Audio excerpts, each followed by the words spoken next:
Tudo bom com você? Quarto de cima. Hoje eu tô com duas pessoas interessantíssimas que eu não entendo nada do assunto. Brincadeira, vou tentar me esforçar aqui. Eu... Aqui, ó, vou ler. Que maravilha de ficha técnica aqui. Tô com o psicólogo, doutor em filosofia, autor do antes lançado A Ética do Sentido da Vida, o livro, e o atual Tratado de Logoterapia e Análise Existencial, o Ivo Studer Pereira. E a psicoterapeuta Thaís Nara Oliveira, para quem ama a Tatá, mas não é para você não, tá? Só para quem pode, tá bom? Tudo bom com vocês? Tudo jóia. ótimo. E Obrigado pelo convite.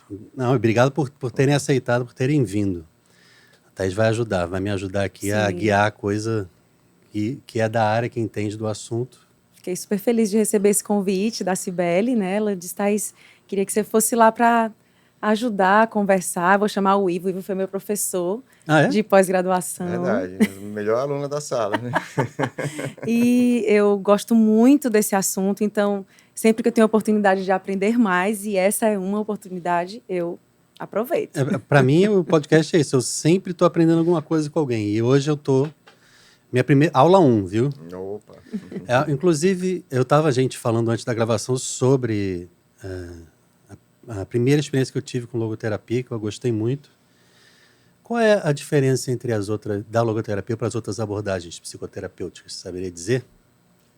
Então, a logoterapia ela surgiu... você não pode pensá-la de maneira indissociada da vida do criador. Né? Então, o Viktor Frankl, né, que acabou ali na primeira metade do século XX, tendo uma série de experiências, né, como a gente sabe, foi um momento muito conturbado da nossa história.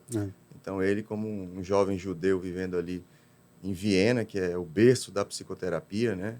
Áustria. Lá, na Áustria, exatamente. Lá onde Freud, Adler, Moreno, tantos outros, trabalharam. E realmente é a capital, é a meca da psicoterapia, né? E ele sempre foi um jovem muito inquieto, né, intelectualmente e tudo mais, e sempre se interessou muito por filosofia e acabou também nesse percurso sendo, vamos dizer assim, testemunha e vítima desses acontecimentos, né? Passou ali pela Primeira Guerra Mundial, era criança, adolescente, depois na Segunda Guerra Mundial veio ali enfim, ser prisioneiro dos nazistas, né? Ele, como judeu, ficou quase 3 anos internado em 4 campos de concentração. E o diferencial que eu poderia identificar logo de cara, assim, é a preocupação com essa necessidade de integrar uma perspectiva de sentido da vida como um motor de uma vida plena, uma vida realizada, que reflete na saúde mental de cada um de nós. Então, assim, a psicoterapia, ao menos se a gente pensar com a psicanálise, ela surgiu, assim, num modelo mecanicista, realmente inspirado na física da época, né? Então, o Freud pensava ser um cientista mesmo, assim, escrevia cartas para Einstein dizendo, meu caro colega e tal. Então, a ideia toda, por isso que chama psicodinâmica, né? Essa dinâmica, para se referir a essas abordagens do inconsciente, etc., exatamente da física, essa ideia realmente de um mecanismo. Era uma coisa mais... era mais fria a análise do que... Bastante. O respeito à pessoa humana e tal, era mais uma coisa assim... Como é que funciona essa máquina do cérebro? É mais isso? Seria a máquina da mente. Ele queria fazer uma mecânica da alma. Então, assim, no final das contas, tudo se resumiria à atividade do que Freud chamou de aparelho psíquico, né? Então, a pessoa humana era meio que reduzida, ao menos segundo a crítica de Frankl, é um mecanismo. Sim, entendi. Então, se você souber operar o mecanismo, que é baseado nessa coisa de equilíbrio de tensão, assim, você tem uma estrutura ali, enfim, um aparelho, é uma máquina mesmo, né? Mecanicamente. Se você introduz pressão, gera um aumento da tensão, tem que ser liberado, entendeu? Sempre buscando um equilíbrio. Então, assim, de uma maneira mais, talvez, grosseira, ou então mais simplificada, a psicanálise realmente viu o ser humano assim, e isso acabou num processo de degradação, realmente, da figura da pessoa humana. E, assim, a crítica de Frankl veio nisso, inclusive, nesse momento tão trágico da humanidade, quando ele disse, olha, a pessoa humana é muito mais do que um aparelho psíquico. Ele humanizou, então, a coisa, que era mais como máquina. Vou tratar uma máquina, bota o óleo aqui, tira... mais ou menos. Ele se propôs a esse desafio de rehumanizar a psicoterapia, né? Então... Eu acho que ele via o humano muito maior do que essa necessidade do Freud de colocar as coisas em um limite, né? Vou traduzir aqui no que se conhece sobre o humano. Eu acredito que Frankl visualizou o humano como algo muito mais amplo, né? Tanto que ele traz autotranscendência, ele traz a busca de sentido, ele traz coisas que vão além da mente, além dessa dinâmica. E isso faz com que a gente sinta as necessidades humanas muito mais contempladas. Né? A psicanálise e outras psicoterapias trazem muito essa coisa reducionista e determinista. Né? A logoterapia, não. Ela, por causa do sentido e por causa da questão da pessoa espiritual que o Frankl fala, né? Que são conceitos que são mais profundos, mas ela amplia essa percepção de homem, né? O homem que tem liberdade e responsabilidade de definir a sua vida para além das circunstâncias, para além dos contextos limitadores. Né? Nós somos responsáveis pelas nossas escolhas, independente do que se imponha. Né? E isso, eu acho que é um grande trunfo na logoterapia. Eu uso muito isso com os meus pacientes. Né? Assim, além de tudo que está aqui no seu contexto, você pode fazer escolhas diferentes. Sim. Mas essa talvez seja esse seja o maior conflito da pessoa. Na nossa vida religiosa, vamos dizer assim, de igreja, a gente fica pensando o que é que nos leva, vamos supor, a pecar. É a nossa escolha, ou a nossa história, ou a nossa educação, ou o nosso meio. É tudo um pouco, né? Genética. Então, como é que você vai dizer? É tudo culpa sua quando você escolheu fazer alguma coisa. Não dá para ser sempre preto ou branco, né? Tem muitas influências, né? Claro, claro. A ideia de Frankl não é dizer que a gente não está sob, vamos dizer assim, a égide sob a influência de todos esses condicionantes, né? Ele não nega isso porque é até uma realidade óbvia da nossa natureza humana, né? Todo mundo tem uma história, todo mundo tem pais, ou seja, recebeu uma carga genética que não escolheu, a gente não escolheu nossos pais, a gente não escolheu o lugar onde a gente nasceu, a cultura em que a gente se desenvolveu, a nossa nacionalidade, tem uma série de coisas, enfim, que atravessam a nossa liberdade. Mas atravessar e condicionar a liberdade é diferente de falar que a liberdade não existe. Então, a responsabilidade do ser humano é a partir dessa condição de ser, vamos dizer assim, condicionado. O desafio é mostrar o incondicionado, que é exatamente a liberdade da pessoa espiritual, que tem condições de alguma maneira, administrar todas essas influências, né? Então, a abordagem, por exemplo, logoterapêutica, não é de chegar e culpar a pessoa por tudo aquilo que aconteceu, olha, você é responsável, livre, etc., mas sim dizer, bom, e a partir de agora? Qual é o seu espaço de liberdade? Quais são as possibilidades que você vislumbra para a sua vida? Porque a gente constrói a nossa vida a partir dessas possibilidades que a vida vai colocando na nossa mão. Então, a gente é desafiado ao tempo todo a transformar essas possibilidades em realidades, a incorporar isso para o real, né? E, para Frankl, o critério nessa caminhada, aquilo que vai nortear, o que deve ser essa parcela, como é que a gente vai construir essa parcela da realidade que só cabe a nós, a cada um de nós, ele vai chamar esse critério de sentido da vida. Então, existe em cada situação de vida um sentido que nos chama, um sentido que não é fruto do nosso aparelho psíquico, entende? É algo que tem, vamos dizer assim, uma objetividade própria, que a gente não inventa, que a gente descobre e busca realizar na maior parte. Enfim, essa é a nossa tendência, né? Por isso que ele diz que a nossa liberdade ela é dinamizada por uma vontade de sentido. A nossa liberdade se inclina a buscar sentido. A gente procura essa justificativa que, no fundo, como eu falo aqui no livro A Ética do Sentido da Vida, é uma justificativa moral para a existência. Então, assim, você se realiza num universo ético. E isso, para as outras psicoterapias que Frankl critica, era praticamente inexistente, porque não havia espaço para falar de liberdade. Sim. E quando você tira a liberdade da equação, você tira a dignidade da pessoa humana. Então, as duas primeiras forças, né, da história da psicoterapia, que a gente chama, a primeira a psicanálise, a segunda o behaviorismo, né, as escolas comportamentais, elas, de alguma maneira, deixaram de lado o sujeito, deixaram de lado a liberdade e a responsabilidade. Então, é claro que cada uma trouxe avanços. Como assim? A proposta é o quê? A pessoa não é responsável por nada? Basicamente, de alguma maneira, se a gente levar ao pé da letra, É sim. tudo o quê? Acaso? Como é a ideia? Não, por exemplo, o Skinner, que é o pai aí do behaviorismo radical, né? E, enfim, tem toda a questão da análise do comportamento, etc. Ele tem um livro, por exemplo, que se chama Para Além da Liberdade e Dignidade. Mas o que ele quer dizer com dignidade nesse contexto, né?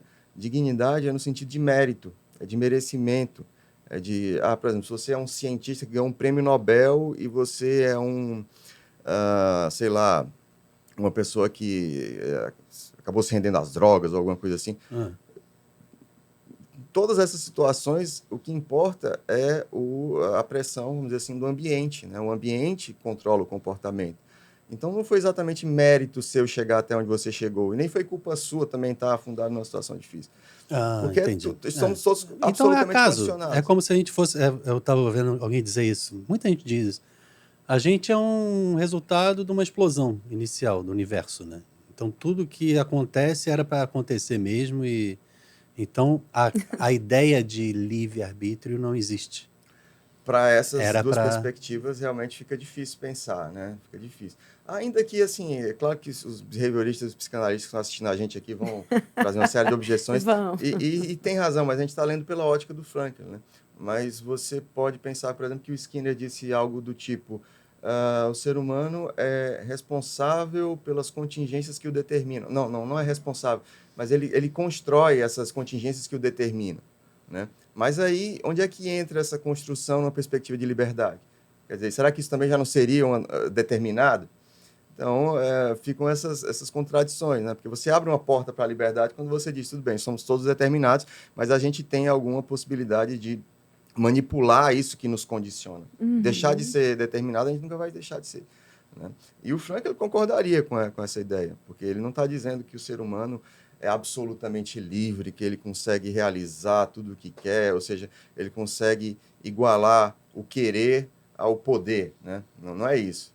Porque hoje se vende muito essa ideologia de que a gente pode fazer tudo que a gente quer, basta você querer. Como é que pode alguém pensar um negócio desse? Mas vende. É porque vende. Você é capaz de fazer tudo? Não existe isso. Mas exato. é o que se diz, né? É o que se vende. É São verdade. é para vender ilusão. mesmo alguma coisa aí que você está... E é porque tem demanda. Sem oferta é porque tem demanda. As pessoas precisam de algum tipo de esperança, né? Mesmo que seja uma esperança furada como essa, assim, né? Mas essa aí já é uma outra... já é um outro problema da contemporaneidade, né? Para onde é que estão escapando, assim, esses recursos de saúde mental, né? Você vai mercantilizando a um nível tal que se transforma realmente numa...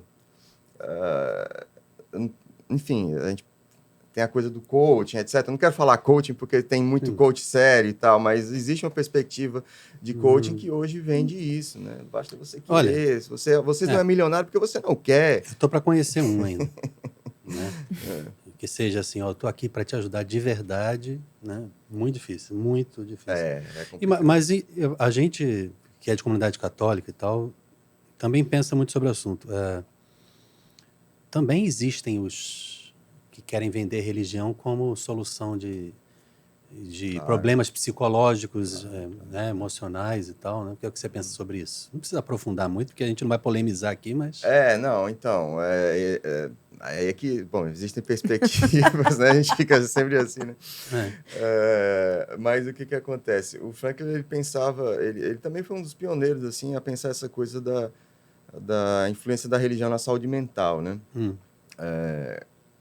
A religião nessa perspectiva, por exemplo, freudiana, até aquele famoso livro do Freud, né, O Futuro de uma Ilusão, etc. Ele tenta psicologizar toda a nossa tendência ao sagrado, etc., tentando reduzir de alguma forma isso a complexos, a questão da figura materna, enfim, paterna. Sim. E o Frankl diz, não, essa busca ela é genuína, ela não é dedutível de uma série de processos psicológicos. Isso é um fenômeno autêntico, não é um epifenômeno, né?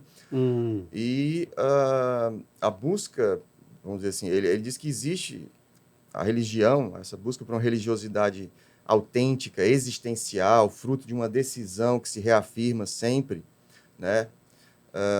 Isso tem um impacto na saúde mental, um impacto que tende a ser positivo. Agora, a gente sabe que a religião também pode trazer impactos negativos na saúde mental, né?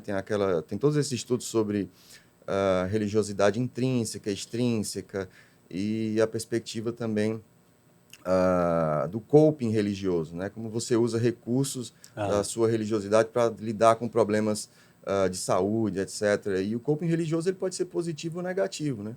Na maior parte dos casos ele é positivo. Sim. Mas quando ele é movido por uma religiosidade que a gente pode chamar assim mais extrínseca, que tem um aspecto mais coercitivo, de você pensar, por exemplo, a religião a partir de uma perspectiva de condenação, de sofrimento, de expiação, não no sentido de purificação, mas realmente de condenação, punição, etc. Isso faz mal. Né? Quando você deixa de entender, eu quero buscar o sentido e quem me criou, você deixa de buscar isso, que é o que há de principal, para culpabilizar, criar regras, começa a se tornar um jogo que perde o sentido primeiro, né? Só que o Frankl, poucas coisas que eu vi sobre ele dizendo, quando ele era novo, adolescente ainda, ele já pensava em qual é o sentido, né, da vida. Será que a morte tira o sentido da vida ou dá sentido à vida? Imagina uma criança de 14 anos pensando isso. Né? Então, acho que ele, inegavelmente, é a favor desse pensamento de eu fui criado, existe um criador, faz sentido ter religião, etc. Estou errado? Aliás, é um dos poucos consensos que a gente tem nas ciências sociais, é de que o ser humano sempre buscou o sagrado, né? Então, assim, não existia uma civilização na história do nosso percurso de humanidade sem sem uma religião, né? Sem um componente religioso. Todas as civilizações andaram em paralelo com as religiões, né? Se você pensar que até os nossos antepassados pré-humanos, né? Os neandertais, por exemplo, eles enterravam os seus parentes, etc., e colocavam nas covas ali objetos, como se eles estivessem se preparando para algum outro plano. Nossa, eu não sabia isso. Interessante. Então, assim, essa busca, ela é intrínseca à nossa humanidade. Exatamente. Porque tudo, ao menos essa é uma perspectiva de análise, né? Não é a única, mas essa coisa da consciência da própria finitude, que cerca todos nós, né?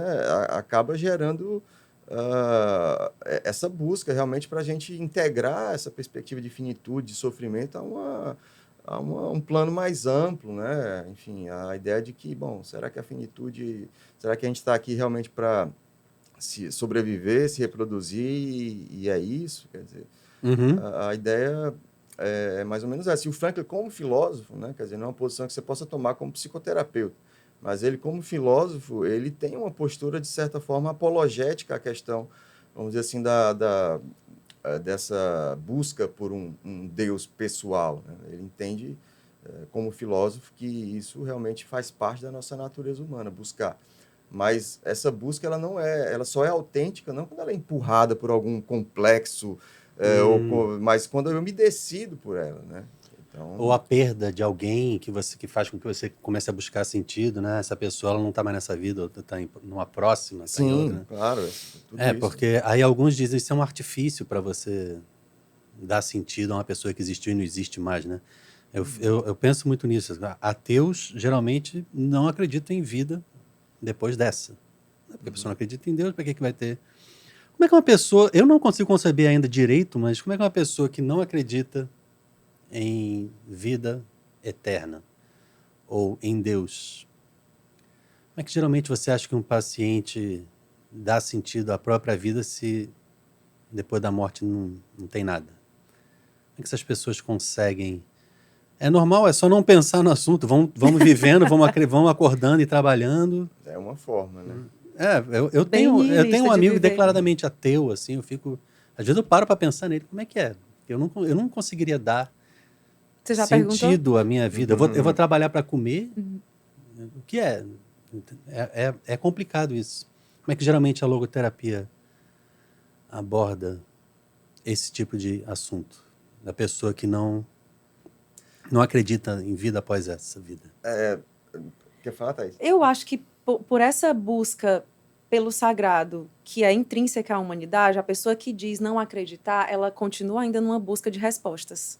Porque existe dentro dela algo que clama por, né, essa mesma sede de sentido que a gente tem e sabe nomear. As pessoas que hoje determinam que não creem nisso, elas são seres humanos e portanto, pelo menos eu acredito, né? Porque por ser uma característica intrínseca, a busca por esse criador, por essa união, por esse vínculo, né, com o sagrado que existe desde toda a história da humanidade, fica ali como uma pergunta que ainda não foi respondida. Talvez ele não tenha encontrado em nenhuma das coisas que se apresentam hoje ainda, pela razão, já que ele queira, né, essa resposta, mas eu acredito que ele ainda esteja em busca. Eu acho que ele não é completo, ou ele não está ali. Eu tenho certeza de que é isso, e eu acredito que ainda haja muita pergunta dentro para ser respondida. E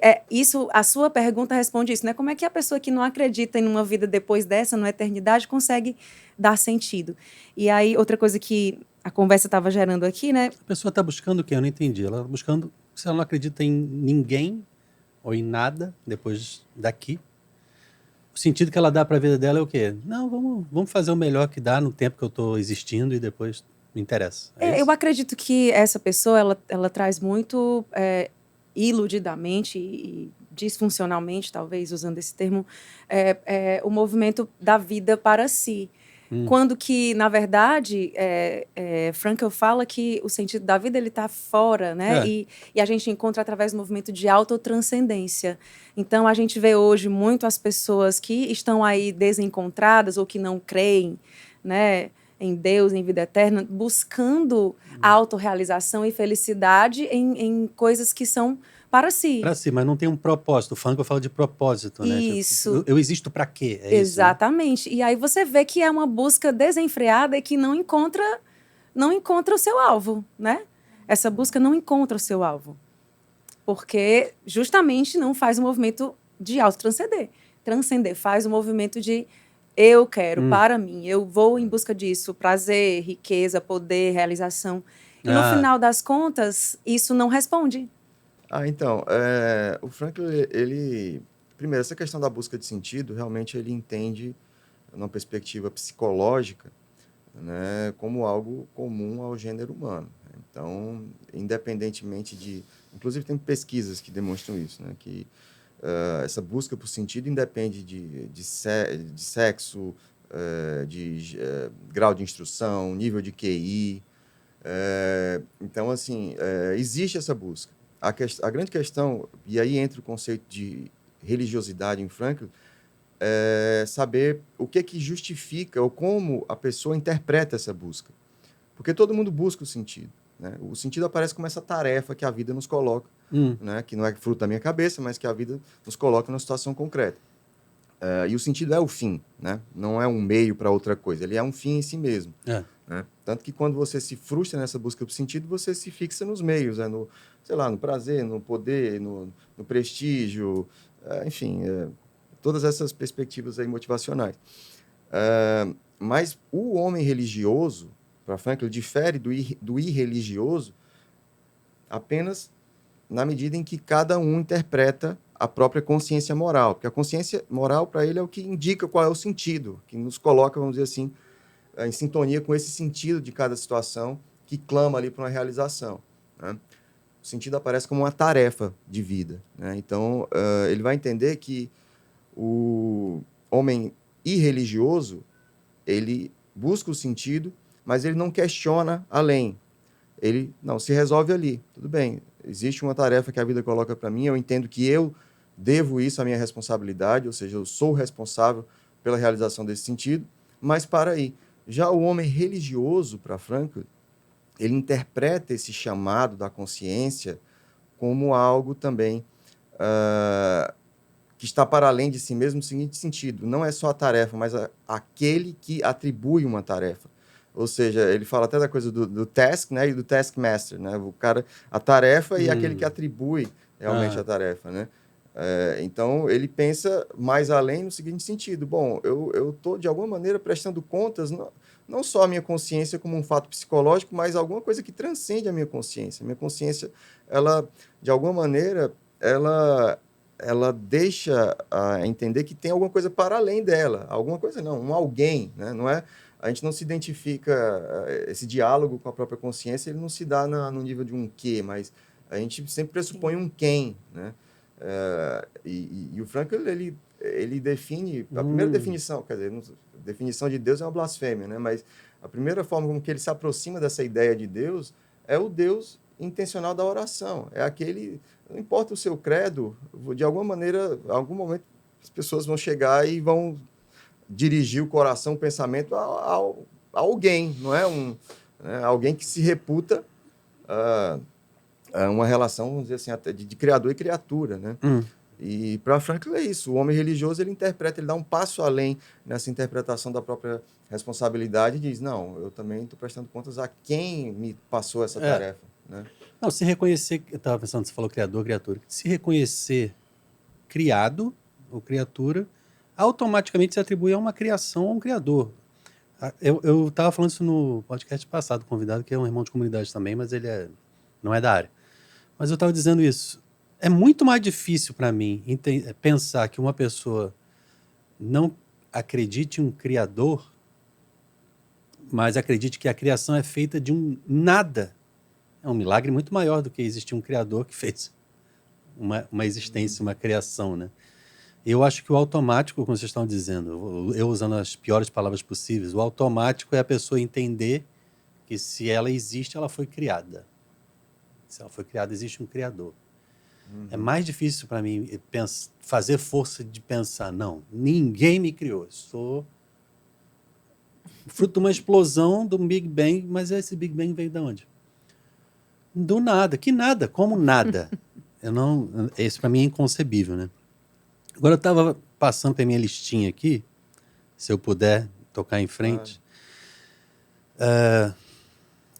Qual seria o tipo de resultado que vocês buscam no paciente quando vocês dão alta? A pessoa que tenha o quê? Uma autonomia, que tenha conseguido superar os traumas, tenha controle de suas decisões. O que é? Qual é o paciente ideal quando ele tem alta? Existe isso ou não? Nunca se chega a esse ponto.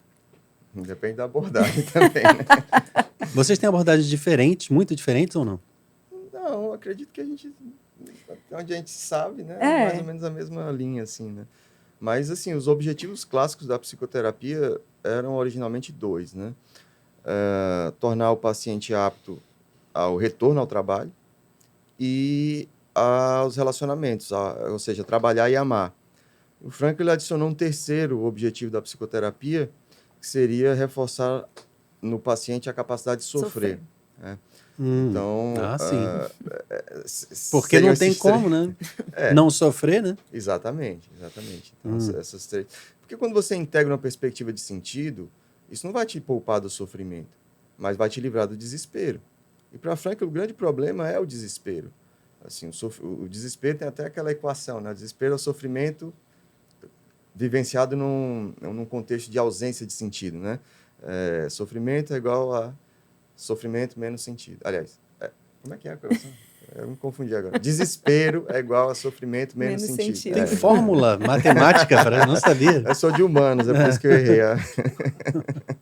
Mas fala, Thaís, o que você acha? Na tua experiência profissional? Na minha experiência profissional, eu trabalho para que o meu paciente consiga lidar com todas as necessidades da vida sem desesperar-se, sem achar que aquilo não tem uma solução. Né? Então, trabalho para que ele amadureça nessa questão de que não dá para viver uma vida sem sofrimento, sem frustrações, né? Não dá para viver uma vida onde só os nossos planos acontecem, os nossos desejos são realizados, porque acontece muito mais o contrário disso. Nossa, é raríssimo dar tudo certo, né? Mas a gente pode e deve, direcionado pelos nossos valores, pela nossa consciência moral, encontrar o que a vida me chama a fazer em cada situação. E isso é que me faz estar bem, né? Diante de uma situação em que o meu plano não deu certo, qual é o certo a fazer? Né? Qual é a escolha que vai gerar um bem maior para todo mundo? E isso é o sentido na forma prática de dizer. E aí, quando a pessoa aprende a se direcionar para esse caminho em todas as situações, ela está bem, porque ela consegue responder positivamente a tudo que a vida vai apresentando. Eu estava lembrando exatamente algo que tem conexão com isso. O ser humano, desde antes até de ser Homo sapiens, sofre desafios na sua existência. Então, a natureza, o cérebro desse ser vivo, que já teve vários nomes, é programado, é formado para vencer, para passar por desafios. Uhum. Então, quando a vida está muito perfeitinha, sem desafios, você perde o sentido de desistir. Tem um pouco a ver isso que eu estou dizendo, porque tinha ouvido, não sei onde é que é, se é na Suíça ou é na Suécia. Não importa, mas um desses dois lugares que a vida é tão boa, as pessoas cometem mais suicídio, porque não tem desafio nenhum. Eu não sei, eu estou falando muita besteira, mas tem um pouco a ver isso que eu estou falando. É um lugar que está tudo pago, o governo, mesmo que você esteja desempregado, você recebe mais dinheiro do que muita gente empregada em outros países. Não tem nada que te falte. A tua vida é maravilhosa, a paisagem que você vive é linda, é perfeita. E aí você não tem desafio nenhum, tá tudo certo, né? O Franklin entende que ele até tem um conceito para isso, chama de noodinâmica, né? Ele entende que um grau sadio de tensão é indispensável à saúde mental. Então, assim, a gente tem que se sentir desafiado, ou melhor, se perceber desafiado pela vida sempre, né? E é curioso que você tenha trazido esse dado, né, sobre o suicídio em nações mais ricas. A gente está falando, para entender isso, a gente tem que partir de uma diferenciação entre duas perspectivas de realização humana. Existe uma perspectiva de avaliação hedônica e a outra seria a eudaimônica. Isso hoje está na pesquisa sobre o bem-estar, sobre a realização do ser humano. Perspectiva hedônica, dito de uma maneira também muito simplificada, ela entende que a nossa realização, a nossa felicidade, para usar um termo meio desgastado, ela se dá exatamente numa média, o quanto de afeto positivo, de emoções positivas você tem em relação às suas emoções negativas, né? E nessa perspectiva, esses países que você mencionou, eles são altíssimos. Se felicidade, se realização for isso, lá eles... Paraíso, né? É muito bom. Mas não é, né? Bom, é bom nessa perspectiva. Se você levar Seria, isso... né? Agora, numa perspectiva eudaimônica, a felicidade, a realização, ela se dá muito mais no tipo de vida que você leva, e isso tem tudo a ver com sentido, né? A gente pode colocar a medida do bem-estar eudaimônico como uma medida de sentido para a vida, né? E nessa perspectiva, o que os pesquisadores encontraram é que essa felicidade hedônica, ela é um péssimo preditor para a questão do suicídio. Curiosamente, países que têm um nível baixo de felicidade hedônica, eles tendem a ter um nível de felicidade eudaimônica muito maior. E os níveis de suicídio são baixíssimos, em comparação com o Japão, com a Suécia, com a própria Finlândia, né? Então, assim, o sentido ele tem um poder preditor muito maior, ou essa perspectiva de felicidade eudaimônica tem um poder preditivo muito maior no que diz respeito ao suicídio do que essa felicidade baseada no bem-estar. Hedônica de hedonismo, você está dizendo? De prazer. E a outra qual é o nome? Eudaimônica. Vem de onde? Vem lá do Aristóteles, eudaimonia, né? Essa ideia que a gente traduz como felicidade hoje, né? Mas é um pouco mais complexo que isso. Então, é prazer e felicidade mesmo, é isso que você está dizendo, uma diferença de uma da outra, é isso? Aí é que tá, mas você pode... É o prazer oposto ao sentido. Melhor, é isso, isso, exato. Uma busca a felicidade através da realização do prazer.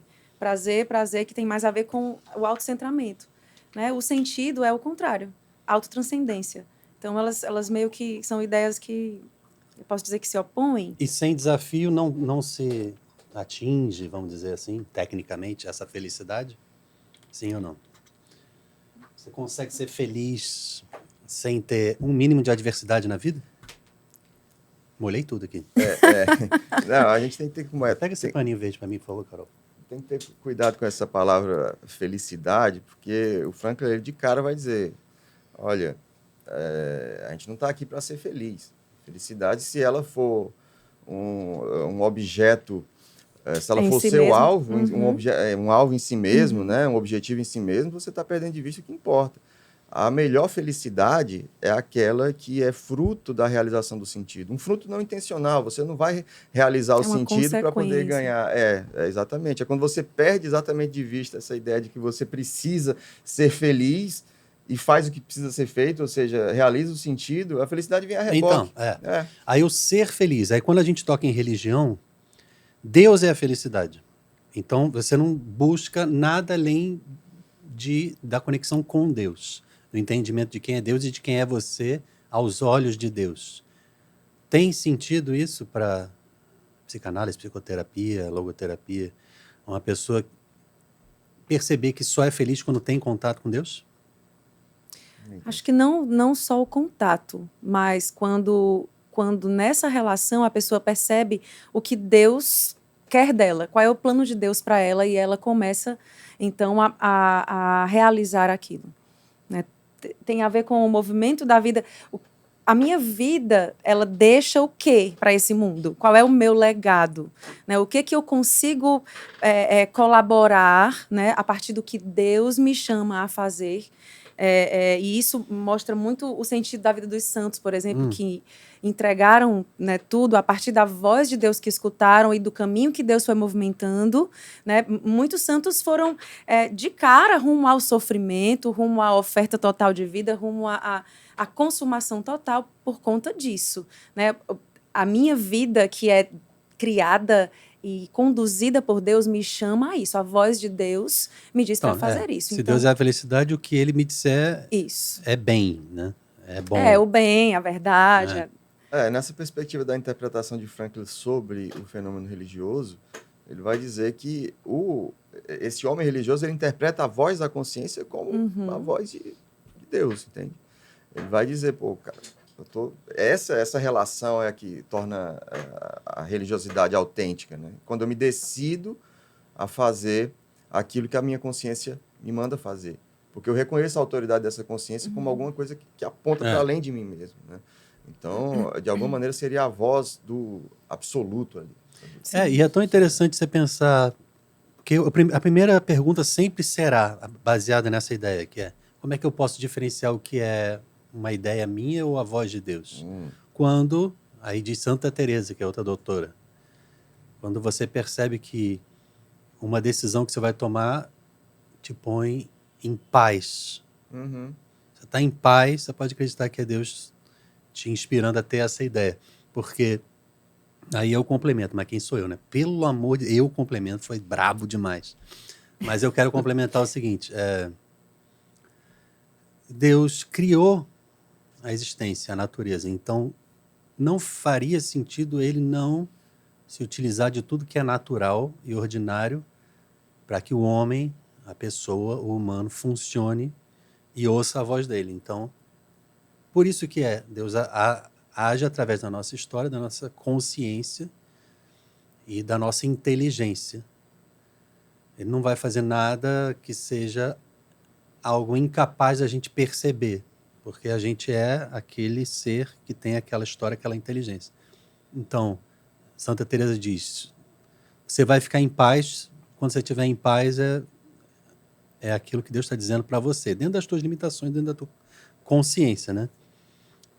Falei nada? Fez sentido? Acho que um pouquinho, né? Ou me enrolei muito? Não, tem tudo a ver. Eu acho que acaba sendo uma consequência da realização do sentido também, né? O Frankl fala que todos esses efeitos colaterais, de alguma forma, vêm a reboque dessa realização de sentido e são indicativos de que, de alguma maneira, você acertou ali, né? Ainda que ele diga assim, olha, certeza total a respeito do sentido, a gente nunca vai ter, né?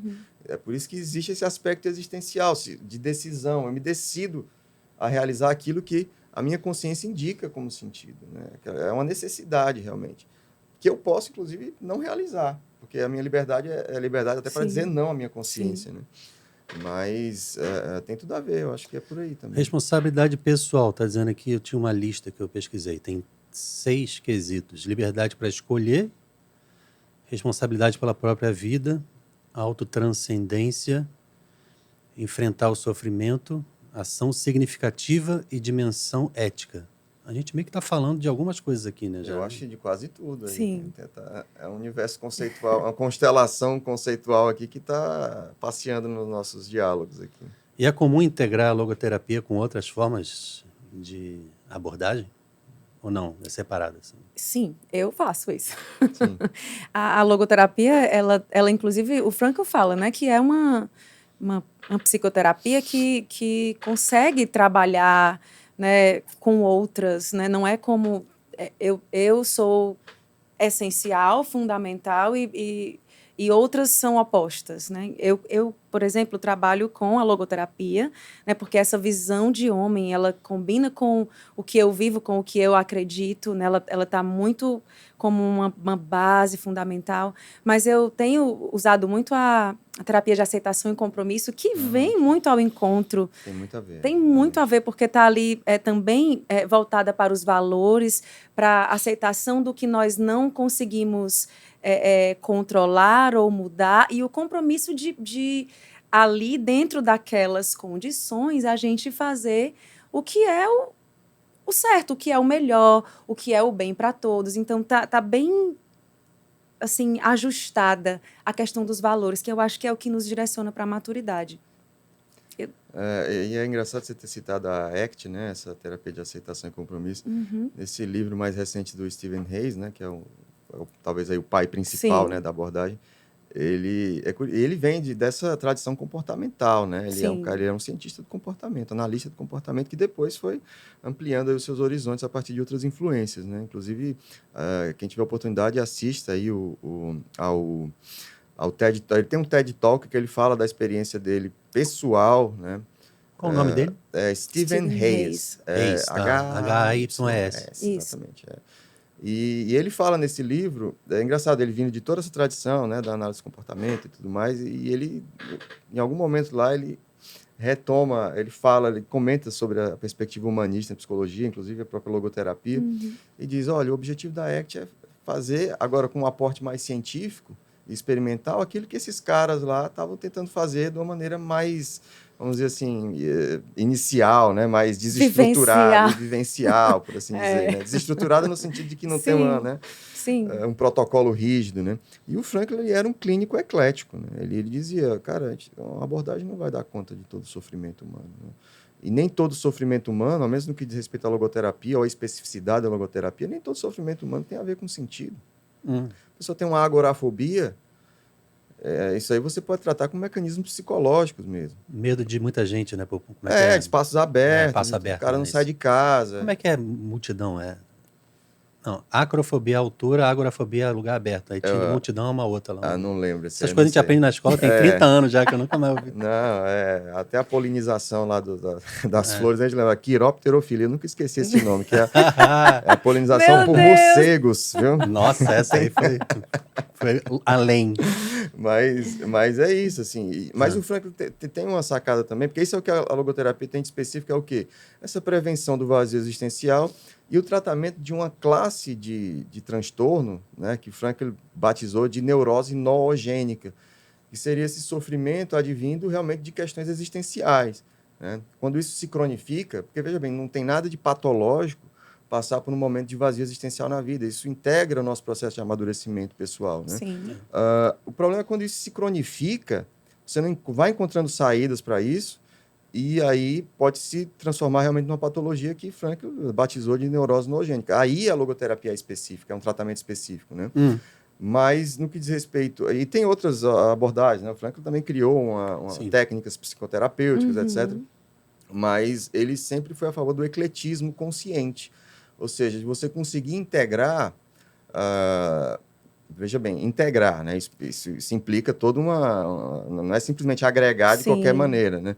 Mas senão seria um sincretismo, né? sim. Ele advoga a questão do ecletismo metodológico consciente, etc. Então, ele mesmo era um clínico eclético. Ele usava outras Tem que ter abordagens que tinham. convergência, né? Ali, Sim, você tem que integrar com com aquilo que é alguma coerência, coerente. sim, sim. É.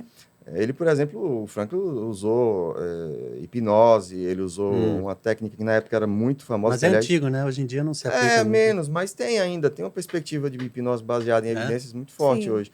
Mas ele usava o treinamento autógeno do Schultz, né, que também é uma abordagem que tem alguma coisa de hipnose também. Mas, assim, ele usava, ele experimentava muito, assim. Assim como por exemplo, o Freud era um cientista, estava ali tentando ver o que é a fisiologia, como é que funciona a máquina, né? Então as abordagens novas, hipnose deveria ser algo novo, né? Ele estava experimentando Eu ali, acredito né? nessas técnicas do Frankl muito mais nesse aspecto do experimento, né? Humilde como ele foi, de não tentar abarcar tudo, eu acho que ele foi grandioso nessa questão da construção da ontologia, né? E nisso eu acredito que ele esteja acima de todos os outros, mas as outras psicoterapias que conseguiram sistematizar melhor essas questões, elas trazem uma contribuição, né, muito valiosa, né? Por isso é que eu, como psicoterapeuta, sinto necessidade de buscar esses auxílios nessas outras formas de psicoterapia que estão mais sistematizadas, como a terapia de aceitação e compromisso, a própria terapia cognitivo-comportamental, que é ali também bastante afim, talvez seja anterior a um braço, né? A ACT é um braço da TCC, e eu vou me ramificando ali porque entendo que nessa parte mais sistemática e técnica elas trazem uma contribuição bem forte, que me ajudam muito com o escopo da logoterapia. Como é que você Sim. atua? O Frankl até cita, né? Não que ele subscreva isso totalmente, né? Mas ele até cita também um outro psicoterapeuta da época, cujo nome não vou lembrar agora, mas que dizia o seguinte: o terapeuta ele não deve pertencer a nenhuma abordagem, mas todas as abordagens devem pertencer a ele. Quer dizer, é uma coisa mais radical, assim, mas de alguma maneira não é isso que ele quer dizer, assim, mas ao menos advogando esse ecletismo, né? Porque, no final das contas... Faz sentido, né? A pessoa não querer ficar só com um jeito de abordar, né? Claro, e tem problemas específicos que têm uma resposta melhor a determinados tipos de... Sim. Né? Então, ele tinha muita maturidade sobre isso, porque que era uma coisa meio revolucionária, né, Thaís? Se você lembrar do início ali das escolas em psicoterapia, existia todo... como é que chama? Existia uma perspectiva quase tão passional que lembrava time de futebol. Nossa, com assim. certeza. Exatamente isso que eu ia falar. Você só tem que ter um time e ficar naquele time. Não, eu tenho razão e você não. Entendeu? O próprio embate que o Frankl presenciou ali também, do Freud e do Adler, né? Foram os dois... o Adler era, não vou dizer discípulo, né? Mas era um colaborador de Freud, estava lá desde o início, na Sociedade Psicanalítica de Viena, não sei o quê, e em algum momento, em 1910, 1911, ele chegou a ser presidente da Sociedade Psicanalítica. Ele meio que deu uma rasteira assim no Freud, né? E saiu da sociedade. Eu acho que eram 23 membros que tinha na época, ele levou 9, se eu não me engano. E era... Tipo, fez assim, o quê? Não, aí ele criou a psicologia individual, que é a abordagem dele. E o Frankl foi, vamos dizer assim, fez parte desse círculo da psicologia individual, né? Tendo antes também tido um relacionamento por cartas com Freud e tal. Mas era você, por exemplo, mencionar alguma outra abordagem, reconhecer a validade de algum argumento de outra escola, isso era uma coisa que ia te excomungar, entendeu? Eu, na minha ignorância, eu fico achando que o Freud era muito ligado com essa coisa de mãe, de Édipo, de... Tudo é a mãe, tudo é útero, tudo é... Tem esse estereótipo, né? De que, não, faz 8 anos de análise e a culpa é da tua mãe. Né? Tudo que você quer é provar que... pelo amor de Deus. A mãe sempre sai aí de alguma maneira... Né? Meu Deus, pobres mães. Teve um amigo que fez um... Como é que é o nome? Essa coisa final de faculdade, que é o TCC, mas antigamente era monografia. Monografia, sim. E ele justificou que tudo que a gente busca na vida tem a ver com o sexo, ou o prazer sexual, ou a satisfação final, porque você... E tem muito comediante que até faz piada sobre isso. O homem constrói prédios, carros, não sei o quê, para poder conquistar a mulher, e no final das contas o que ele quer Mas eu acho que é além, não é isso, é a felicidade. Como você diz que é um nome que é antigo, que não se usa, mas se você for pensar isso, na verdade o que eu quero é ser feliz. E para eu ser feliz, eu quero encontrar a verdade. Aí a gente, na religião, vai buscando e entendendo que é Deus e está em Deus tudo, né, que a gente está buscando. Mas, antes disso, você não chega a essa parte divina. O intuito do ser humano é buscar a resposta maior. Para que eu existo e eu quero ser feliz e como é que eu faço para ser feliz? Né, ele parou, acho que um pouco antes, ele foi no prazer sexual, mas eu acho que não é a resposta final. Né? É um dos aspectos, né? Não todos. Né? Por que é tão importante o prazer sexual? Porque tem a ver com procriação e continuação da espécie, que é super importante para a humanidade existir, senão tinha acabado lá atrás. Né? Mas talvez ele tenha parado uma etapa antes da final, que é ser feliz. É ou não é? Agora, continuando, né? Não que vocês precisem responder sobre isso, se quiser pode falar. Mas eu estava pensando naquilo que você falou, existe uma fase da vida que a pessoa quer buscar o sentido de vida, tem um momento de confusão e tal, mas ela acaba evoluindo e encontrando. Quando a pessoa não consegue ou demora demais, o tratamento médico faz sentido? Está em conjunto com a psicoterapia? Remédio, que eu estou dizendo. Faz sentido? Quando que faz sentido? Olha, o Ivo falou das neuroses noogênicas, que tem a ver com a questão existencial, né? Elas são essencialmente tratadas com a psicoterapia. Outras que têm mais a ver, né, com o mecanismo mesmo psíquico e neuroquímico, por exemplo, porque existem transtornos que estão relacionados a disfunções neuroquímicas e há muitos movimentos também do ambiente que geram essa desregulação neuroquímica. Então, quando a gente percebe que aí também há uma necessidade de regulação dessa neuroquímica para que o paciente esteja minimamente disponível para o processo psicoterapêutico, a gente indica, sim, a busca ao psiquiatra, uma indicação médica, para que ele consiga estar disponível, porque a psicoterapia ela tem muito essa coisa de a gente formar um vínculo, a pessoa entender a necessidade de estar ali, entender por que ela precisa daquele auxílio.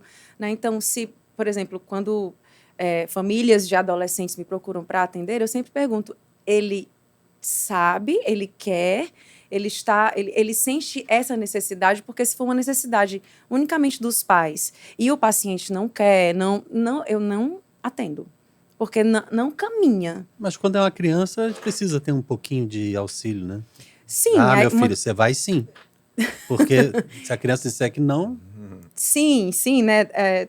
Eu não atendo crianças pequenas, né? Tá. Assim, sou psicóloga escolar também, atuei muito tempo com essa faixa etária, mas na psicologia escolar a abordagem é bem diferente da psicologia clínica, né? E aí essa questão da vontade, do vínculo, do desejo de estar ali, e até na criança, né, quando a gente consegue formular esse vínculo e gerar ali uma percepção da importância dessa relação, a gente já consegue essa abertura.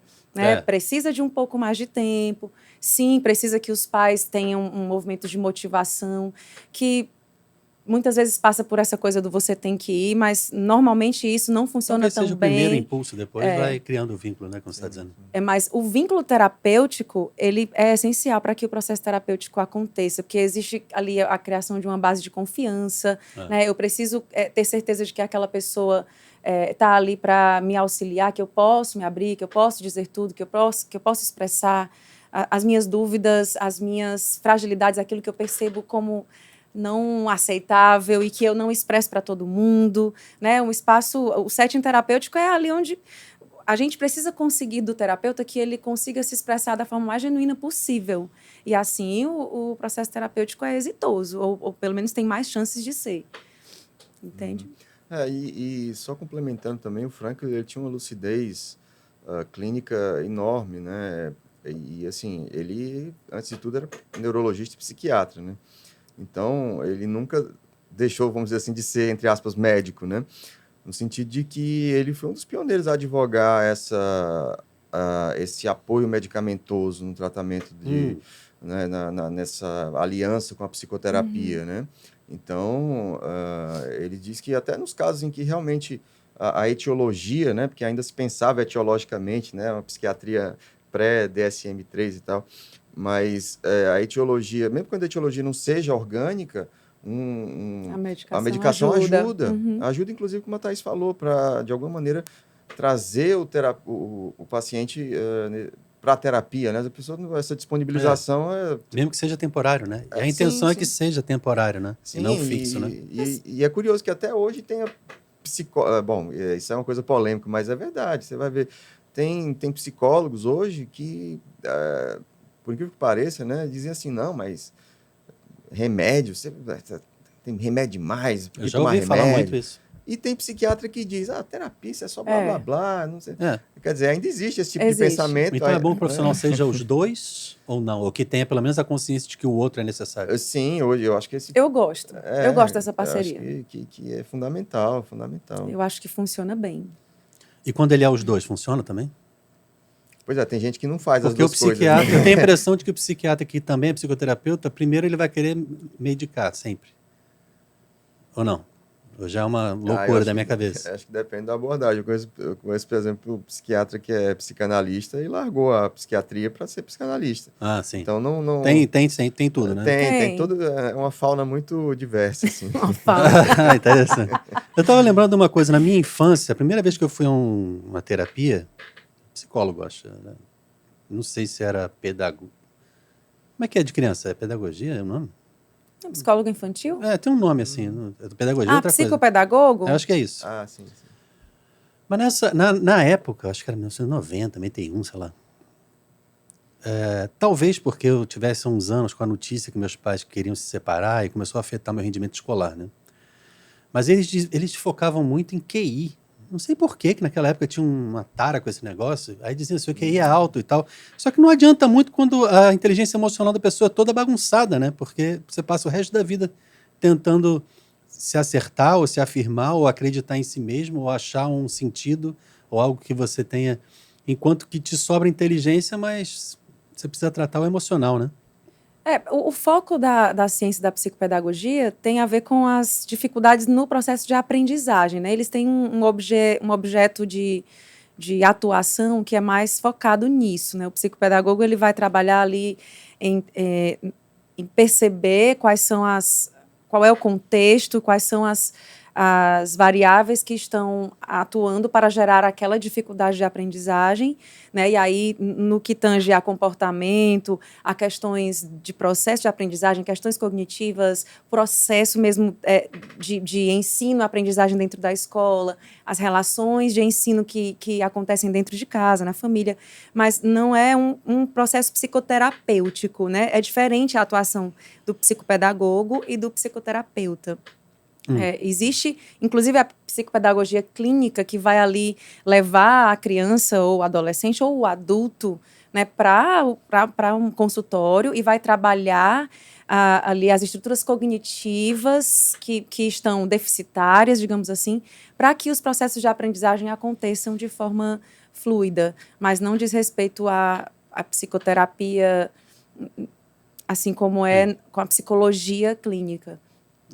O que eu estava percebendo é que hoje em dia o foco é mais na inteligência emocional, enquanto que na época se prezava muito por pontos de QI. Você é muito inteligente, mas eu acho que isso não tem muita função quando você não tem um emocional bem preparado, né? Sim, eu acho que até já é um componente aí integrado em vários currículos, né? Essa coisa dessa educação socioemocional, né? Com certeza. Porque se você... Tem até a ver com um processo também de humanização da educação, né? Se você vê os alunos ali como meros fazedores de prova, ou enfim, você vai querer o quê? Você vai querer que a máquina esteja bem azeitada. E qual é o indicativo de que isso está acontecendo? É o QI, né? Enfim, ou outras medidas de inteligência. Mas eu acho que hoje está bem melhor, né? Porque hoje a educação mudou percebe da minha época para cá, no colégio? eu acho que tem a ver com a evolução da educação, né? Das concepções educacionais, porque o QI é só uma característica de representa muito, todas as outras que É. influenciam nesse processo de desenvolvimento. O que eu conheço de gênio, que é bagunçadíssimo, não consegue nem arrumar o próprio quarto, imagina a própria vida. As habilidades e competências, elas dependem não só do QI. Aliás, cada vez mais se percebe que dependem, né, menos disso do que, por exemplo, de uma organização emocional, de uma dinâmica de rotina, né, de sistematização. De e lidar tudo com as mais. pessoas e com adversidades, né, que vocês estavam falando, né? Eu vejo exemplos, todo mundo conhece, de gente que pode até não ter uma inteligência muito elaborada, mas é bem mais focado e mais emocionalmente preparado para lidar com tudo e tem mais sucesso, né? Sim. Sim, no final das contas, assim, o QI, por exemplo, é um dado da sua psicologia. O que importa é o que você vai fazer com isso. Né? Então, essa é a educação para o que você vai fazer com isso, o que, é que vale a pena fazer com isso, já é uma outra perspectiva, né, de educação. O que adianta o cara ter um QI 120 e, sei lá, não querer nada com a vida, ou achar que nada faz sentido, ou que... Quer dizer, não adianta muita coisa, né? Hoje em dia, na verdade, esse QI é um dado que eu não vou dizer que é quase pouco irrelevante. abordado, né? Eu não vou dizer que é irrelevante, porque isso seria leviano, mas é muito pouco Mas é abordado em relevante relação pra a outras quê coisas. também? É relevante para quê? Para tu saber se o cara é muito inteligente Só ou mais pouco? um dado, como o Ivo falou, só mais um dado que faz parte desse movimento, mas... É só um número para você nos dizer. discursos, né, quando você vai, por exemplo, falar sobre dificuldades, chamar uma família, agora trazendo um pouquinho para minha experiência na escola, né, chamar uma família para apresentar ali alguma dificuldade da criança, uma das coisas que servem como um escudo ou como uma resposta para aquele movimento de resistência mas tá aqui, a gente fez o teste, o QI é altíssimo, como se isso fosse uma resposta para tudo isso. E aí a gente vai dizendo, mas vamos lá, nós não estamos falando só de QI, a gente está falando de uma capacidade de atenção, a gente está falando de organização, de decisão, capacidade de decisão, de análise. Então, tudo isso aqui está adjacente. O QI não é o centro desse processo. É porque também se passou por um processo histórico muito doloroso de estigmatização da criança, do aluno problema, né? O aluno problema, o aluno problema é como se fosse um átomo, né? Não tivesse vínculos familiares, não tivesse uma série de outros atravessamentos ali, né? Então, por isso que um dado como esse, ele é integrado, né, a outras perspectivas de avaliação, né? Mas eu acho também na minha área, tá? Eu estou falando aqui como ouvinte, o leigo, né? Mas também, até a coisa do QI mesmo, você pegar ali nos anos 60, né, do século passado, né? O QI nas escolas americanas era quase uma sentença de vida ou morte. Aquilo ali ia dizer se ou não é seu capaz. filho ia ser, sei lá, um engenheiro ou não ia para a faculdade. Desembargador da República ou lixeiro. Né? Alguma coisa Gari, nesse sentido. Né? Era uma sentença, realmente. Você não pode mudar nada e a sua... Então era um negócio terrível. Né? Era. Não, mas eu sempre... Tinha uma época que eu achava que eu estava fora do meu tempo, que eu ficava olhando as coisas assim, era uma coisa meio... Ao invés de focar ali, né, eu ficava, pra que eu tô aqui? Juro pra vocês, ficava no colégio. Eu tô aprendendo isso pra quê? Eu nunca vou usar isso. E depois de, sei lá, uma década, 15 anos, eu fui entender. O sistema escolar, que eu não sei mais como é hoje, apesar de botar meus filhos na escola, o intuito era preencher carga horária que o MEC obrigava. Os colégios precisam ter X horas por dia, X dias por ano, e pronto. Mas vai ensinar o quê? Aí meti um monte de coisa. Então a gente, num nível primário ou ginasial, como era na época que dizia, tipo ensino médio hoje em dia, né? Você nem se mudou de nome de novo. Não, ainda é ensino médio. Porque toda hora muda tem agora. Novo, né? Assim, novo ensino médio. Que era... Você estava se especializando em química, biologia e matemática num nível que você nunca usa, a não ser que você queira. E na minha concepção esse nível de conhecimento e de especialização precisa ser no segundo grau, ou ensino superior. Superior? Não. Não, terceiro grau superior. Bom, sei lá, agora eu não sei mais. Mas dentro do primeiro grau tinham duas fases. Até a quarta e quinta série, que era uma coisa bem primária, E da quinta até a oitava, que agora é o 9º ano, isso aí é o primeiro grau, mas tinha a fase um pouco mais avançada. Só que eu acho que pertenceria ao primeiro, segundo, terceiro ano do segundo grau. Que eram as coisas mais... Agora eu quero ir mais para humanas, ou exatas, ou ciências biológicas, fisiológicas, seja o que for, medicina, para me preparar para um vestibular, para me preparar para uma faculdade. Seria o terceiro grau. Agora, eu estar dentro do primeiro grau aprendendo coisas tão específicas, eu sempre achei inútil. Ao invés de fazer com que o aluno se especialize mais em informática, línguas, idiomas, arte, coisas que ele pode depois usar na vida adulta de uma maneira mais aprofundada, existia uma perda de tempo muito grande. E depois faz com que você faça umas provas para dizer se você decorou um monte de coisa que não faz sentido para você. Então é lógico que muita gente não vai ter um bom rendimento e vai... O Enem também surgiu até como uma alternativa a essa avaliação mais, sei lá, mais cara e crachá, assim, não, coloca a fórmula e não sei o quê. Porque na minha época, eu acho que hoje ainda é assim, né? Porque tem muitas universidades que não têm entrada com o Enem, né? Mas, cara, o momento da minha vida que eu me senti mais inteligente foi no terceiro ano, porque eu tinha que saber desde equações de mecânica quântica até o Tinha um altíssimo Brasil conhecimento sobre pré-colonial. muita coisa. E assim, era um negócio absurdo. É para assim. quê? É para nada isso. Pois é, depende. Mas o novo, assim, esse é um assunto polêmico também, né? Eu também não sou nenhum especialista. Mas esse novo ensino médio, que é lá, eu acho que desde 2017 que está sendo, né?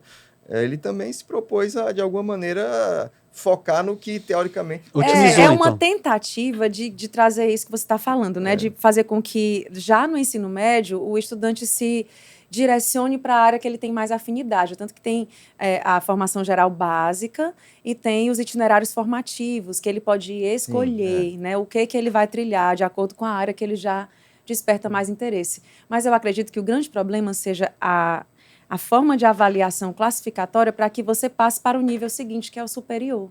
Né? Se você for olhar para a forma de entrada nas universidades americanas, por exemplo, existe uma avaliação de currículo, existe uma carta de apresentação, a vida escolar toda do estudante é levada em conta. Aqui não, para o estudante entrar na universidade, ele precisa ser aprovado no exame, que cada vez mais se tornou mais aprofundado, porque houve a necessidade dessa classificação mais... Né? Muita gente querendo poucas, entrar, né? e não tem vaga para todo mundo. Então, a gente vai aqui, digamos, dificultar, aprofundar para fazer essa seleção. É um recorte. Fora o fato de que existe uma lei de que você não pode ser reprovado nos primeiros 4 anos de colégio, então você já chega no 5º, tem uma coisa assim? Até a terceira série dos anos iniciais do fundamental não Aí tu pode chega no haver 4º, reprovação. No nível de primeiro. Porque você vai sendo... Analfabeto. Aí cresce analfabeto. E eu vejo adultos que não sabem escrever. O cara aprendeu tudo, química, biologia, matemática e tal, porque foi obrigado, mas não aprendeu o básico. Não era muito melhor a gente saber falar, escrever, fazer uma boa redação, falar um outro idioma, pelo menos um ou dois. Mas é a coisa do PISA, né? A gente está sempre lá nos últimos lugares nesse ranking, né? Eu acho que também a intenção desse novo ensino médio era dizer, cara, vamos focar mais no que importa e, de alguma maneira, dar um direcionamento para o mercado de trabalho. Assim, mas aí tem toda essa crítica também de que eles deixaram de lado aí essas disciplinas mais humanas, né? Essa formação mais humana e tal. Aí, enfim, é um debate que está tendo até hoje, né? Essa reforma do ensino médio de novo, mas acredito que tem algum avanço nessa... Eu também. Eu não sei se eu saí muito do assunto, mas acho que tem a ver, porque eu acho que, para quem trata adolescente, criança, quase sempre tem a ver ou com problema em casa ou com colégio. E aí, na minha época, o colégio era uma coisa bagunçadíssima, não sei nem para que existia tanta coisa. Quem está me ligando? Não tenho a menor ideia. Nunca nem vi esse nome na minha vida. Mas eu queria voltar um pouco para chegar na fase final. Fala um pouco dos seus livros ou do seu livro mais recente. Tá. Então, eu trouxe até esse aqui para você. É o Tratado de Logoterapia e Análise Existencial. Meu livro mais recente saiu em 2021, né? Mas vai autografar? Ou... sim, eu preciso de uma caneta. Aqui, depois. Pelo amor de Deus. Já a gente faz. Então, esse livro aqui é o meu segundo livro, né? Ele ele, na verdade, tenta, né, tem uma ambição, de alguma maneira, sistematizar todo o pensamento de Frankl como filósofo, né? O que, de alguma maneira, também inclui essa coisa toda da fundamentação da logoterapia, etc. Porque Frankl era um psiquiatra, um psicoterapeuta, mas, sobretudo, também um filósofo bastante talentoso, né? Então, a fundamentação da psicoterapia dele vem de uma perspectiva filosófica, né? E elucidar isso, acredito ser fundamental para qualquer pessoa interessada em aplicar a logoterapia, né? Então, é um livro aqui, sei lá, de quase 400 páginas, mas, de alguma maneira, tenta pegar na mão do leitor e dizer, ó, vamos aqui, tem um percurso a ser percorrido, né? Tem um caminho a ser percorrido. E porque a leitura do Frankl, você vai ler os livros do Frankl, eles são muito dispersos e repetitivos, né? Então, Sim. E às vezes a linguagem não é tão acessível, por que né? que Eu agora vou, né, falar que eu não li ainda o tratado, mas eu li o Ética, né, que é o primeiro, e isso. assim, o Ivo consegue falar de forma muito próxima do leitor, de forma muito natural, então facilita a compreensão. Vale a pena.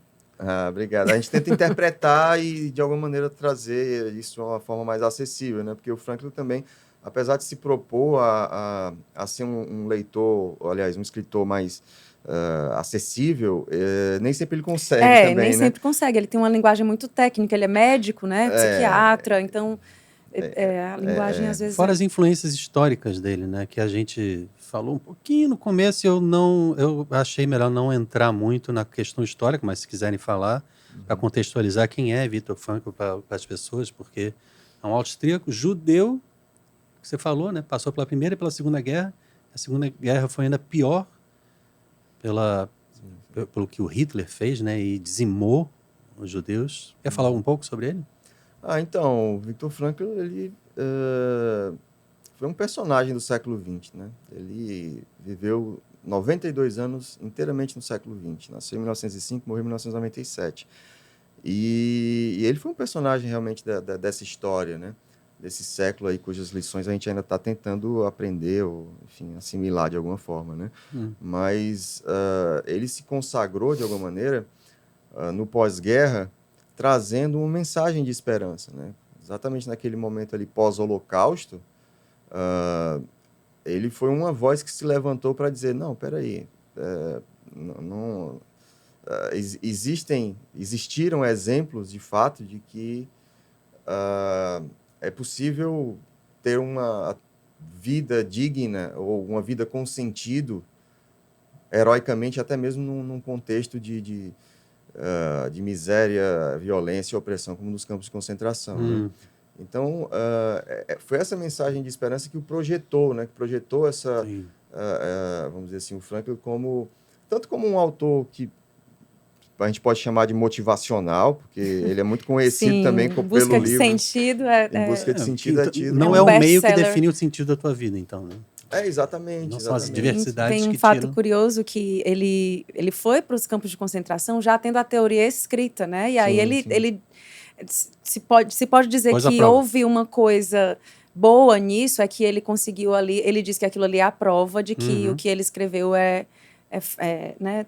É como se fosse a comprovação, é o experimento da teoria que ele escreveu.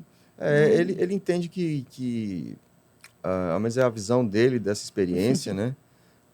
Diferentemente de outras perspectivas de sobreviventes, como o Bruno Bettelheim, o Primo Levi e tal, que descreveram os horrores, né? Ele não se e isso tem todo o mérito, isso precisa ser falado, claro, sempre relembrado, mas ele contextualizou essa experiência como um laboratório mesmo. Um laboratório, vamos dizer assim, que o ser humano foi colocado à prova de uma maneira, vamos dizer assim, sei lá, quase que inédita, realmente. Mas ele teve no campo de Foi concentração, o foco que não, ele né? escolheu, porque a família dele foi, né? Ele perdeu familiares. A família dele foi, mas ele não chegou aí para esses campos, ou não, foi? Ele foi. Ele ficou 2 anos... Como é que ele sobreviveu? Aí tem toda a questão... Não, mas eu não vi nada. Me dá o spoiler aí, que eu não vi. Em grande parte, acasos, né? E na parte que dependia dele de alguma maneira se manter útil ali. Então ele tentava ainda, por exemplo, ele passou 2 anos num campo, que era um campo gueto, na verdade, lá na então Tchecoslováquia, chamava Terezin, né? E lá ele, por exemplo, organizou um serviço de prevenção de suicídios lá dentro, né? E também, aí depois a coisa realmente foi se intensificando. Ele foi deportado para Auschwitz em 44 e depois foi para 2 subcampos de um outro campo enorme, que era Dachau e tal. Mas o que ele diz entender, assim, o resultado desse experimento crucial, que ele chama, né, foi primeiro essa constatação de que aquelas pessoas que estavam mais orientadas a um sentido na vida, seja um sentido de alguma maneira realizado depois, um sentido de sobrevivência, né, uma obra a concluir, uma pessoa amada a reencontrar, enfim, as pessoas que ainda conseguiam se conectar com essa perspectiva de um sentido, elas tinham, ao menos naquilo que dependia delas, né, mais chances de sobrevivência. Porque também era, de alguma maneira, o suicídio lá era tido como uma libertação. Você tinha em algumas estruturas ali cercas eletrificadas, as pessoas se jogavam, jogavam no fio, né? Não consigo mais, aí se matava, né? Então, essa orientação ao sentido como um valor de sobrevivência. E a outra, vamos dizer assim, constatação de Frankl foi exatamente dessa defesa dessa liberdade última do ser humano, que nem mesmo todas essas pressões ambientais terríveis tinham a última palavra sobre quem aquela pessoa ia ser. Então, de alguma maneira, era possível ser humano mesmo num ambiente totalmente desumanizador, né?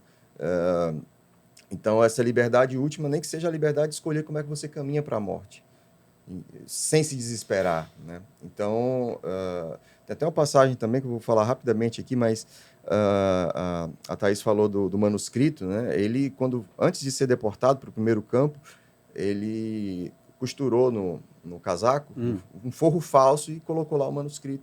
Estava lá estenografado e tal.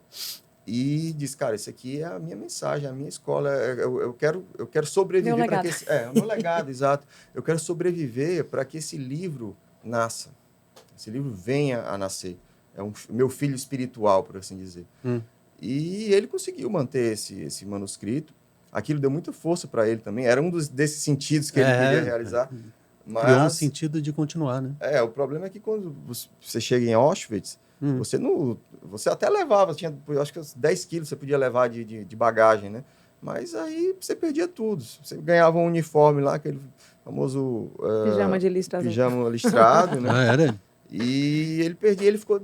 Na hora, como ele se apegou muito a isso, ele ficou desesperado, assim, ele disse, caramba, por favor, ele até tenta negociar com outra, eu tenho um manuscrito científico aqui que é fruto da minha vida inteira, não sei o quê, e aí ele se deu conta ali de que Auschwitz é onde morrem todos os porquês, né? E aí os caras levaram embora? Sim, ou deram para ele? Perdeu o manuscrito. Perdeu, mas ele depois conseguiu, como é que ele fez? Bom, aí o que acontece? Nesse momento em que ele perde, ele ganha os trapos lá, né, do pijama listrado, e ele coloca a mão no bolso e tinha lá uma página só, com uma oração, acho que é o Shema Israel, né? Que no final das contas termina assim, né? Amar a Deus com todas as suas forças e tal, e não sei o quê. E ele disse, cara, uma interpretação laica disso aqui é dizer sim à vida apesar de tudo, né? E ele disse, naquele momento eu decidi não só colocar minhas ideias no papel, mas vivê-las, né? Viver essas minhas ideias. Foi um chamado que ele entendeu ali, né? Aquela única página que substituiu as várias páginas do manuscrito, né? Pois ele acabou refazendo, reescrevendo tudo que precisou, né? Sim, isso foi importantíssimo na reabilitação dele, né? Talvez tenha sido até melhor do que a primeira versão. Que a experiência de vida, né? Tem uma história que, assim, quando ele estava no último campo, ele se voluntariou para ir lá para trabalhar como médico, né? Só que trabalhar como médico naquelas circunstâncias era praticamente enxugar gelo, né? Pouco tempo ele pegou lá a doença que estava tendo uma epidemia de tifo exantemático, né? Nossa. Então, por causa, acho que é da doença do carrapato, né? Do piolho, uma coisa assim. Carrapato. Do carrapato, né? E aí ele pegou a doença e, assim, ele tinha ganhado de aniversário de 40 anos uns pedacinhos, assim, de papel e um toquinho de lápis, né? Um amigo dele lá deu para ele. Então, assim, ele passou 16 noites acordado, né? Para não sucumbir à febre e, de repente, também não acordar, né? Enfim, tentando reescrever esse manuscrito. E ele, quando foi libertado, né? Imagina o nível de delírio, né? De febre e tal, tentando ainda. 16 noites acordada, privação de sono. E 11 noites a pessoa morre, eu acho. Como é que faz? Ah, não sei, 16... Deu uma dormida por aí. Não, o problema era essa dormir com a febre, né? Então, assim, ele usou esse material para reconstruir, né? Tanto que quando ele voltou para Viena, ele primeiro contratou 3 datilógrafas, né? Para ditar o Em Busca de Sentido, né? E depois foi fazer... Cara, só de pensar, eu escapei das mãos dos nazistas. Das fornalhas. Mas não é tão simples assim, não. Ele até compara essa experiência da libertação com a doença do mergulhador, né, de águas profundas. Né? Tem um mergulhador ali de águas profundas, ele está lá embaixo, você não pode trazer ele à superfície de uma hora para outra, né? Ele tem que ir se adaptando aos pouquinhos, senão ele tem um colapso. Sim, né? Que nem o filme do Náufrago, que ele fica um tempo ainda dormindo no chão, chupando gelo, porque ele não... Ficou 4 anos na ilha, isolado de tudo, né? Sim. Aí assim tem um banquete cheio de lagosta e tal. A pessoa não sabe, a pessoa tinha que reaprender a viver, né? Então, assim, e fora todas as implicações da tortura, que você tem a ideação as memórias suicida todas, né? É muito grande. Um monte de gente morrendo, sendo tudo, né? E você no primeiro dia que chegar a Viena, você sabe que a sua esposa morreu, você tem notícia da sua mãe que morreu. Ele fica sabendo quando chega, então. Porque eles são separados, né? Eles ficam... em Auschwitz eles separaram. Não, você tem noção que eu não sei nada, né? Eu tô assim, tipo... perguntando mesmo do zero. O único membro da família dele que sobreviveu, dessa família nuclear, foi a irmã, né? Que conseguiu fugir para a Austrália e tal. Mas, de resto... Aí demora o quê? Mínimo uma década para a pessoa começar a funcionar de novo, né? Ele teve também, né, alguma sorte, no sentido de... É difícil falar de sorte num contexto desse, né? Por favor, perdão aí a quem se sentiu ofendido. Mas ele foi favorecido de alguma maneira, no sentido de que algumas pessoas abraçaram muito a causa dele, né? Então, algumas pessoas importantes, né? Então, já conseguiram um apartamento para ele com uma máquina de escrever. Aí, depois, colocaram ele para ser chefe lá do setor neurológico da Policlínica lá de Viena. Então, tem um sentido de, interrompendo um pouco, a pessoa se ocupar para não se perder nas memórias, nas emoções, nos desequilíbrios do que a história trouxe para ele. Então, não, peraí, deixa eu trabalhar e botar minha cabeça para funcionar. Sim, foi para não delirar, né? Ele literalmente, né, textualmente, né, ele colocou o seguinte: veja, a ideação suicida era muito forte para quem era libertado. Era? Muito. Esse senso de... A gente acha que a pessoa vai ficar super feliz, não fica, né? Não fica. A pessoa tá saindo de um abismo. Corrompida que ela não consegue mais viver, né? Então, ele fez um pacto consigo mesmo, dizendo o seguinte: olha, eu não vou me suicidar até concluir o meu manuscrito. Mas nunca deixou de ser uma hipótese, então, para ele. Espera só mais um pouco, isso, nesse né? começo, sim. Nesse começo de reabilitação, sim. E ele, de fato, cumpriu esse pacto, né? Ele escreveu os 2 livros, os 2 foram publicados ali no início de 46, e a recepção foi muito boa. E, assim, as pessoas começaram a se interessar mais pelo trabalho dele. Ele começou a viajar ali pela Europa para falar. Fazer conferências e... Como é que uma pessoa que pensa em se matar ainda tem energia para viver e fazer? Bom, aí é que tá. O que ele fez, como é que ele administrou esse impulso psicológico, entendeu? Ele não tem culpa de ter esse impulso psicológico.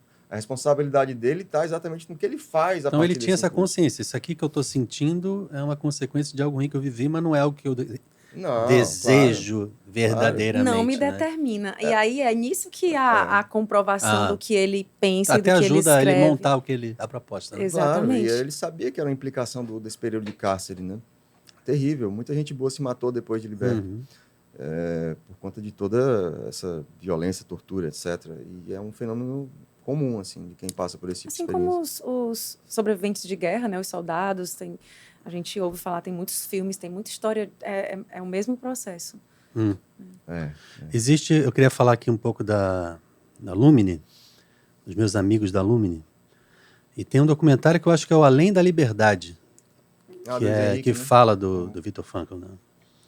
Eu comecei a ver agora, e parece que tem no YouTube também, se você não conseguir achar. Eu acho que encontrei no YouTube, eu estou enganado. Mas vale a pena, fala da vida do Frankl, né? Vocês já viram, com certeza, ou sabem do que se trata. Sim. Mas é um documentário de 2 horas, uma coisa assim, muito bem feita, bem filmada e tal. Mostra historicamente os contextos e tal, e conta um pouco do pensamento e da história dele. Então tá uma recomendação para complementar aí para vocês. Sim. E aí também quem tiver interesse, no segundo semestre agora desse ano, né, a gente está em 2024, para quem estiver assistindo aí depois, Eu vou lançar também um curso online sobre a vida e obra do Franklin, né? Então, quem quiser acompanhar isso aí, o meu Instagram é o Estudos de Psicologia e tem um canal no YouTube também que é o Tratado de Logoterapia. Então, sintam-se convidados aí. Tratado de Logoterapia no YouTube. No YouTube. E no Instagram é Estudos de Psicologia. Exato. E a senhora? O Instagram é? Thaís Nara SH Psi. É um código, vamos decifrar. Thaís com H, Isso. Nara, SH de Shalom, Psi, De psicóloga. dá para deduzir. Não tem ponto, não tem... Não. Entendeu, né? Certo.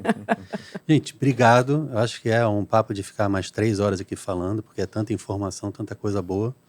Mas fizemos uma breve introdução aqui da vida de vocês. Gostei de ter conhecido Também. um pouco e de vocês terem aceitado o convite de vir. Eu que agradeço, foi uma alegria. Uma alegria, uma alegria. Gostei muito do seu Instagram, tem muita coisa legal, recomendo também. Show de bola. Valeu, gente. Deus abençoe, um abraço. Tchau. Tchau, tchau. Tchau.